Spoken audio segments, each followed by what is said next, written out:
A master boxer, a versatile guy, and he made him look ordinary. I'd never seen Fulton so tentative, and it was by a smaller guy. And it...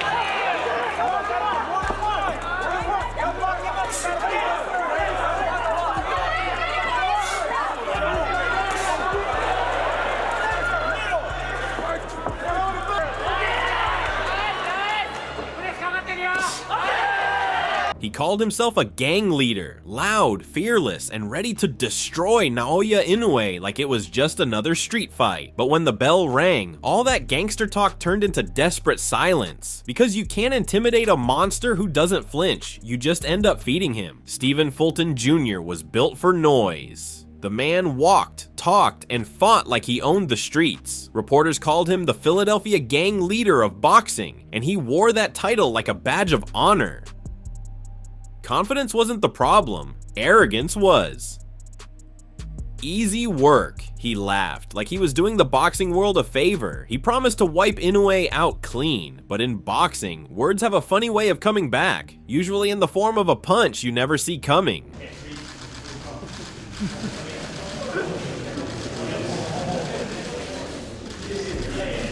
Fulton thought Inoue was hype, just another overpraised fighter from Japan, inflated by media and myth. What he didn't realize was that Naoya Inoue wasn't built from hype, he was built from hunger. The kind of hunger that doesn't crave cameras or applause. The kind that feeds on discipline, precision, and pain. Inoue didn't need headlines. His story was written in knockouts. Before Fulton even dared to say his name, Inoue had already dismantled elite fighters like Jason Maloney and the Filipino legend Nonito Donaire. He didn't just beat them, he humiliated them.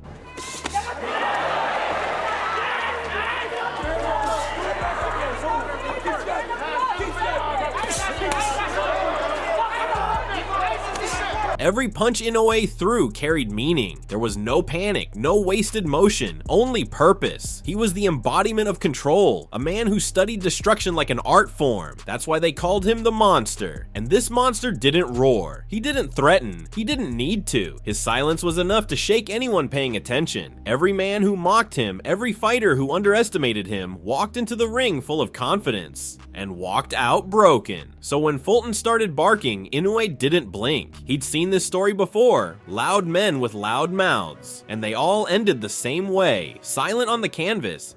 So it's like when other people see that, they like, oh my God, like, how do you feel about it? And it's like, when you know something about yourself and you have that desire to, and you visualize it so much, it feels almost true when you don't even have it.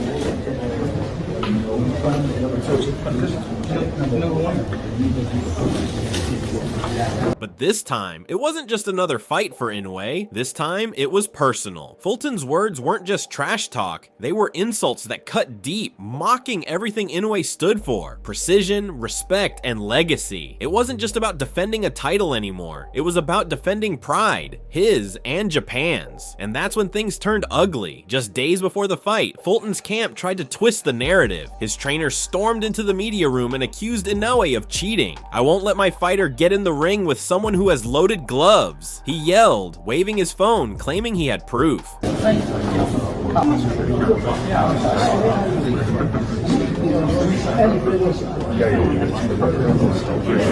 For Inoue, it was disrespect. Fulton's team demanded to oversee the hand wraps, hoping to find something, anything, to confirm their delusion. Officials leaned close. The tension was suffocating. But when it was done, the result was simple. Everything was clean. No tricks, no hidden tape, no loaded gloves, just precision and professionalism. And that led to the fight the next morning. The energy was electric. During the hand wrap inspection, Fulton's camp hovered over Inoue's team like hawks. Every layer of tape was checked, rechecked, and filmed like a crime scene. But once again, everything was clean. No excuses left. The talking was done. The time for words had expired. Only fists would speak next. When the lights dimmed and the crowd roared, the monster stepped forward and the arena seemed to tremble with him. Fulton came out confident, bouncing on his feet, throwing quick jabs, trying to assert dominance.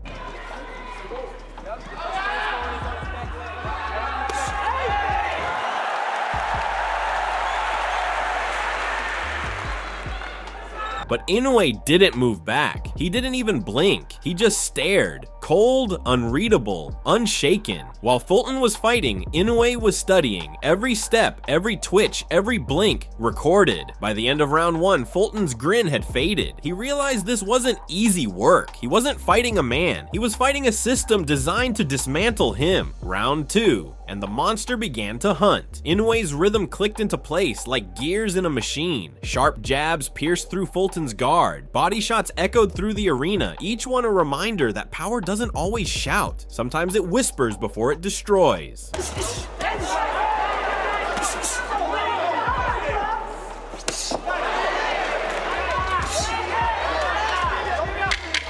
Fulton tried to respond, but every punch he threw came back doubled. His face began to swell. His timing vanished. The swagger drained away. The crowd gasped at Inoue's accuracy. Not wild, not angry, just surgical. Every strike was a lesson. Fulton wasn't just losing, he was being educated.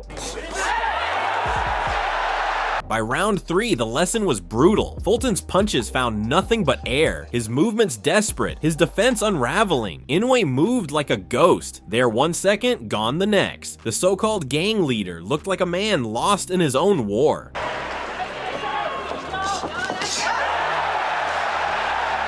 By round 4, Inoue was flowing. Feint, jab, body, pivot, step out, poetry in motion. Fulton swung at shadows, exhausted, frustrated, humiliated. Inoue wasn't fighting him anymore, he was dismantling him.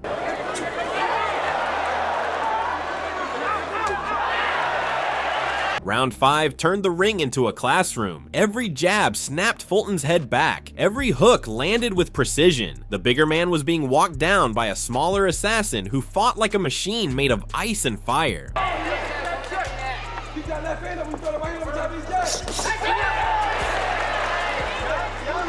By the end of the 5th, Fulton's corner looked terrified. Their fighter was breaking, physically and mentally. Across the ring, Inoue stood expressionless, untouched, his breathing steady. The monster was in complete control, and the so-called gangster, he was running out of pride to hide behind.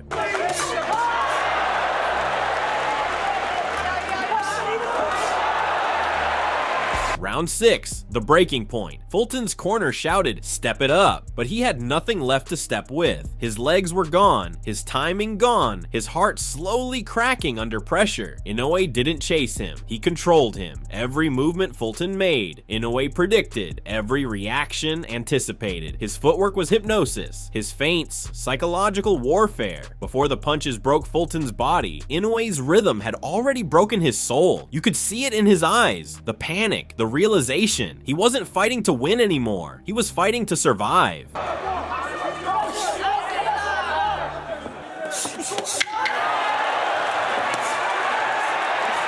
Then came round 8, the execution. Fulton stumbled forward, broken, exhausted, eyes glassy. Inoue's expression didn't change. Cold, focused, almost serene. Then, like thunder splitting the sky, a right hand crashed into Fulton's jaw. Crack! The sound echoed through the arena like a gunshot. Fulton dropped instantly. Stiff, shocked, gone. The crowd erupted in disbelief.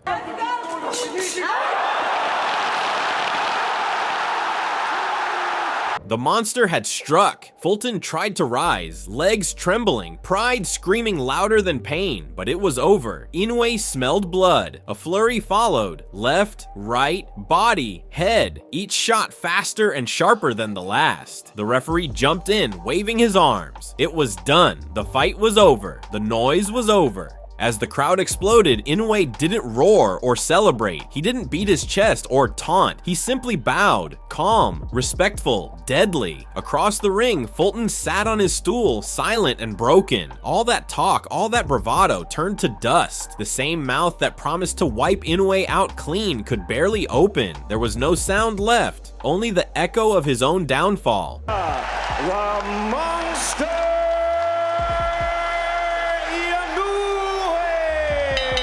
That night, Naoya Inoue didn't just win, he reminded the world what greatness really looks like. The accusations, the insults, the lies, all meaningless now under the weight of pure skill. Inoue became a 4-division world champion and proved once again that legends don't need noise, they need mastery. He didn't need to shout or posture. His fists spoke louder than words ever could. I wasn't scared, I wasn't nervous when I was in there.